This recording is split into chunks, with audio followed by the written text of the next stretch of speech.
Pembukaan gajah terjadi pada langkah kedua, yaitu pion E4, pion E5, dan gajah C4.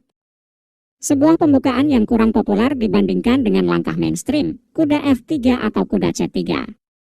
Tapi, gajah C4 sepertinya terlihat sempurna, karena kita mengembangkan perwira kita, langsung menyerang pertahanan raja, dan memberi lawan sedikit kejutan.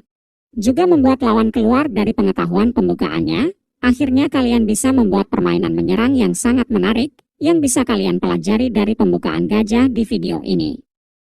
Sebelum kalian menyimak videonya, jangan lupa siapin dulu cemilan, kopi, rokok, dan tisu untuk mengelap iler kalian. Pertama, kita akan melihat reaksi hitam dengan menempatkan gajah di C5, karena tidak tahu harus melanjutkan langkah, selain memainkan gerakan yang sama yaitu gajah C5. Kita sambut saja dengan pion D4, mengambil inisiatif serangan dengan mengorbankan pion. Jika hitam mengambil pion dengan pion, ini adalah sebuah kesalahan. Sebab, gajah akan melakukan pengorbanan yang keren, raja ambil gajah, menteri akan melakukan penggarpuan ke H5, skak, pion menghalangi, menteri sikat gajah. Dan putih telah membuat kerusakan yang cukup parah pada sayap raja hitam. Di sini juga, pion sedang dipepet menteri, memaksa kuda melindungi. Kuda akan keluar ke F3 membantu tekanan. Kalau pion ancam menteri, menteri menghindar ke D5 kembali skak, gajah menutup, kuda mengejar, dan setelah raja mundur, hitam akan kehilangan satu perwira, serta tekanan pada menteri dan pion sekalian. Tentunya hitam tak ingin bermain seburuk itu. Tadi, kita telah melihat betapa hancurnya permainan hitam, karena mengambil pion dengan pion. Sekarang mari kita lihat langkah terbaik yang disarankan oleh mesin catur, yaitu gajah ambil pion. Putih merespon kuda serang gajah, kuda melindungi, putih rokade. Lalu hitam kuda F6 menekan pion, dan disinilah saat yang tepat untuk putih mengambil gajah dengan kuda. Kalau pion ambil balik, putih akan mendorong pion menyerang kuda, dan membuat hitam berada dalam masalah besar, karena terdapat banyak jebakan Batman yang telah disiapkan oleh putih. Sebab jika hitam membuat satu gerakan yang salah, hitam akan menderita, lahir dan batin.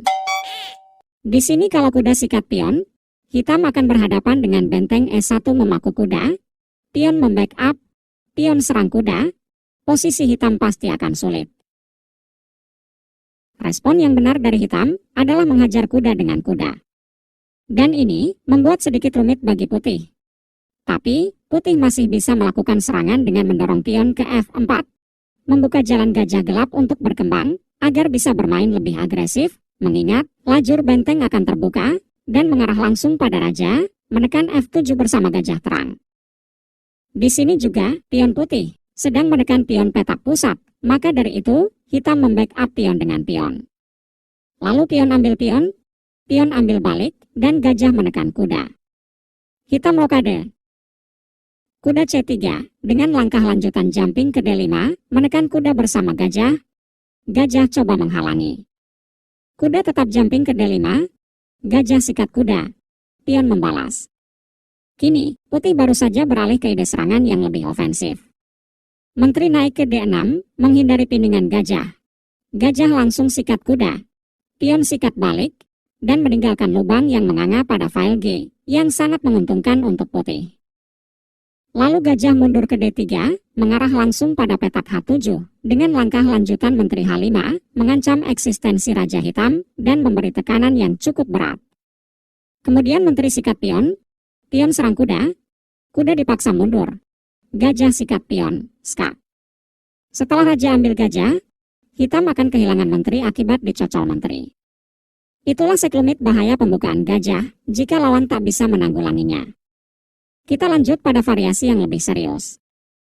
Pion E4, pion E5, dan gajah C4. Kali ini, hitam merespon kuda F6 dimainkan, langsung meneror pion. Lalu langkah sederhana kuda lindungi pion, hitam membalas gajah C5. Biasanya, pada permainan normal, putih mengembangkan kuda ke F3. Kali ini, pion maju ke D3, hitam mengikuti. Lalu kita memasuki langkah paling penting, yaitu pion maju ke F4, sebuah langkah agresif yang akan membuka lajur F buat benteng dalam beberapa langkah selanjutnya. Atau kalau hitam tidak terpancing mengambil pion, pion bisa terus maju, membuka diagonal gajah gelap untuk berkembang.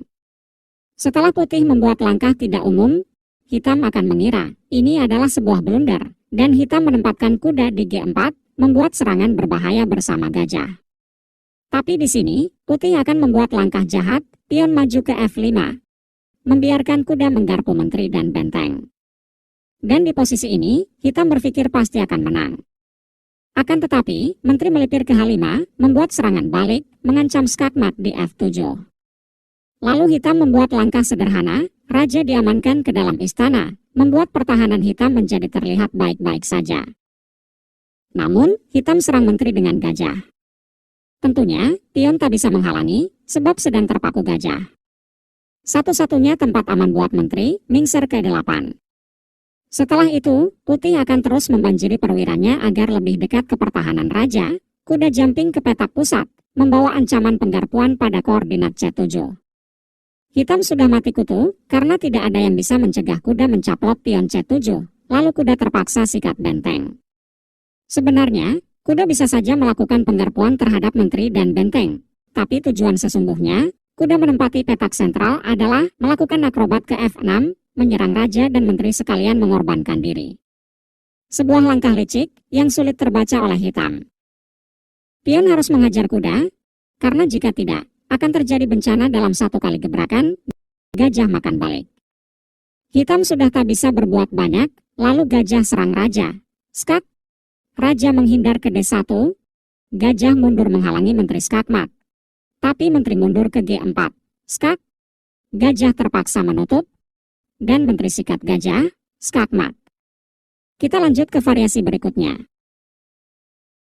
E4, E5, gajah C4, dan kuda F6. Kali ini, kuda F3 putih mainkan. Hitam sudah mengetahui, kalau membawa gajah ke C5 adalah sebuah kesalahan, bagaimana jika hitam ngegas duluan dengan kuda mengambil pion. Ini membuat putih mempunyai langkah keren, dengan menjampingkan kuda ke C3. Lalu kuda ambil kuda, pion ambil balik. Kini putih telah memiliki posisi yang sangat terbuka untuk perwira, maju pada mode siap tempur. Lalu pion lindungi pion, dibalas dengan langkah super agresif, kuda sikat pion. Kalau pion ambil kuda, gajah akan ambil raja. Skak, raja tak akan mengambil gajah, sebab kalau nekat menteri akan hilang di cocol menteri, maka raja mingser ke E7. Namun, itu hanya sebuah angan-angan saja. Gajah akan meluncur ke G5, skak, dan setelah raja kabur menghindar sambil melebok gajah, menteri akan hilang di ganyang menteri. Itulah efek samping yang akan terjadi jika pion ambil kuda. Hitam mungkin membaca niat busuk lawannya, maka dari itu, menteri naik ke E7, berbalik memaku kuda. Sepertinya kini putih yang berada dalam bahaya. Selanjutnya, langkah apa yang akan putih ambil? Apakah kalian bisa menebak langkah yang akan membuat hitam terjatuh dalam lumpur dosa? Ya, gajah tetap cocol pion, skak, raja lari ke D8, putih rokade. Kemudian menteri sikat kuda, benteng menggeser pantat ke E1 menyerang menteri, menteri mundur sembari menekan gajah, benteng naik ke E8, skak. Disinilah saatnya putih akan mengudak-ngudak raja. Setelah raja lari ke G7, menteri mengejar, raja C6, gajah mengikuti. Lalu raja sikat gajah, menteri sikat raja, raja kabur ke C5, gajah gelap membantu serangan. Raja lari ke B5, pion mengejar, raja mundur ke pojok. Menteri terus memburu raja, pion terpaksa menghalangi, langsung dicocol oleh menteri, skakmat. Demikianlah ganasnya jebakan pembukaan gajah yang sangat berbahaya. Sampai jumpa pada trik lainnya di channel ini, bye-bye.